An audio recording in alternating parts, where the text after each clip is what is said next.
राधे राधे दोस्तों। तो आज मैं 12th फिजिक्स का एक नया टॉपिक गॉस प्रमेय लेकर के आया हूं। जो गॉस प्रमेय हर एक साल के बाद दूसरे साल हर एक बोर्ड एग्जाम में 5 नंबर में पूछी जाती है। तो चलिए आज का टॉपिक गॉस प्रमेय को शुरू करते हैं।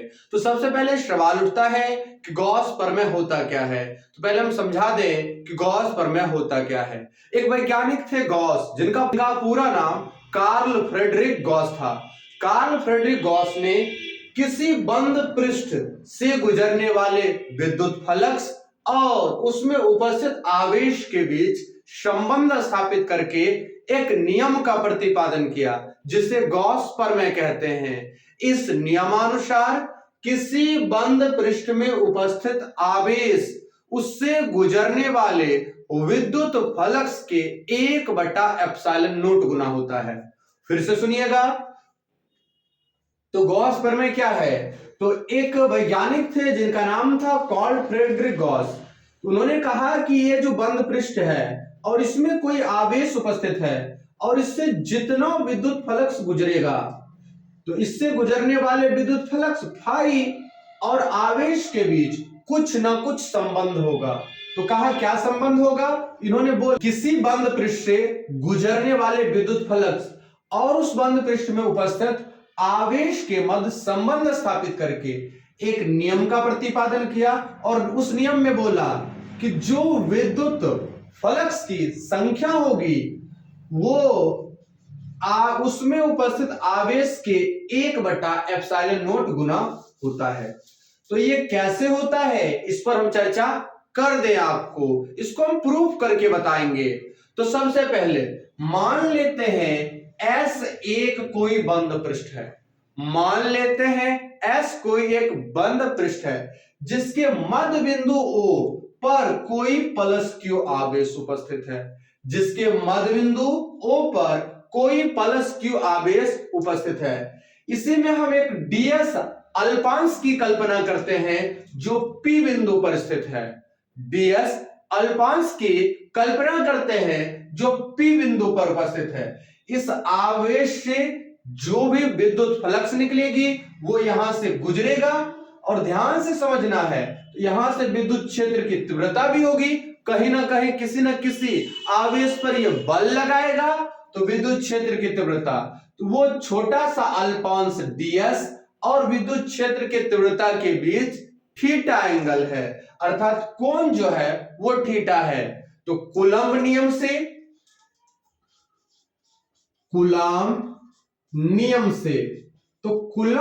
से क्या कहता है? तो P बिंदु पर प्लस Q आवेश के कारण विद्युत क्षेत्र की तीव्रता, P बिंदु पर प्लस Q आवेश के कारण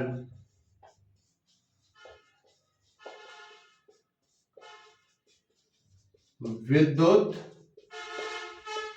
क्षेत्र की तीव्रता, विद्युत क्षेत्र की तीव्रता E बराबर 1/4πε0 Q/r²। देखिए O से P तक की डिस्टेंस R है, 1/4πε0 Q/r²। इसको इक्वेशन फर्स्ट मान लीजिए। अब ds अल्पांश के कारण, ds अल्पांश से गुजरने वाले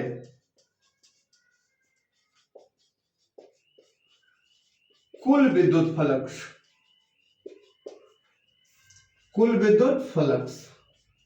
चूंकि छोटा सा अल्पांश है इसलिए विद्युत फ्लक्स भी जो आएगी वो बहुत छोटा होगा। तो विद्युत फ्लक्स होगा d फाई E बराबर E सदिश डॉट ds सदिश, और d फाई E बराबर जब आपका डॉट हटेगा तो cos थीटा आएगा, E ds cos थीटा। समीकरण 2। तो अब ध्यान से समझिए, अभी हमने छोटा सा अल्पांश के लिए विद्युत फ्लक्स निकाला है, अब कुल आवेश के लिए निकालते हैं। अभी मैंने छोटा सा अल्पांश ds से गुजरने वाले विद्युत फ्लक्स निकाला है। अब कुल एस पृष्ठ से गुजरने वाले विद्युत फ्लक्स, कुल एस पृष्ठ से गुजरने वाले विद्युत फ्लक्स, ध्यान से समझिए, एस पृष्ठ से गुजरने वाला कुल विद्युत फ्लक्स कितना होगा? ध्यान से समझिए, ये अगर ये पूरा पूरा भाग है, अगर मान लीजिए x है और इसको छोटा सा भाग को dx, अर्थात जब जब बड़ा से छोटा की तरफ जाते हैं तो हम डिफरेंशिएशन करते हैं, अर्थात अवकलज करते हैं। और मान लो कि ये छोटा सा हमको dx दे रहा होता और बड़ा चाहिए तो हम इसका इंटीग्रेशन करेंगे, इसका इंटीग्रेशन, अर्थात छोटा सा हमने डी फाई निकाला है, हमको पूरा बड़ा चाहिए तो हमको इसका इंटीग्रेशन करना होगा कुल एस पृष्ठ से गुजरने वाले विद्युत फ्लक्स। तो इसमें फाई, तो फाई निकालना पड़ेगा तो डी फाई का इंटीग्रेशन करना होगा। डी फाई का इंटीग्रेशन करेंगे तो देखिए क्या होगा, सबसे पहले डी फाई का मान रखेंगे तो फाई बराबर इंटीग्रेशन डी फाई, तो देखिए ई डी फाई का मान है E ds cos theta, E ds cos theta, integration E का मान बाबू 1/4 पाई एप्सिलॉन नॉट क्यू बटा R square ds cos theta. तो फाई बराबर क्यू बटा 4 pi epsilon naught integration 1/r square cos theta, 1/r square cos theta. ध्यान से समझिए, डी फाई बराबर क्यू बटा 4 पाई एप्सिलॉन नॉट और 1/r स्क्वायर कॉस थीटा होता है डी ओमेगा।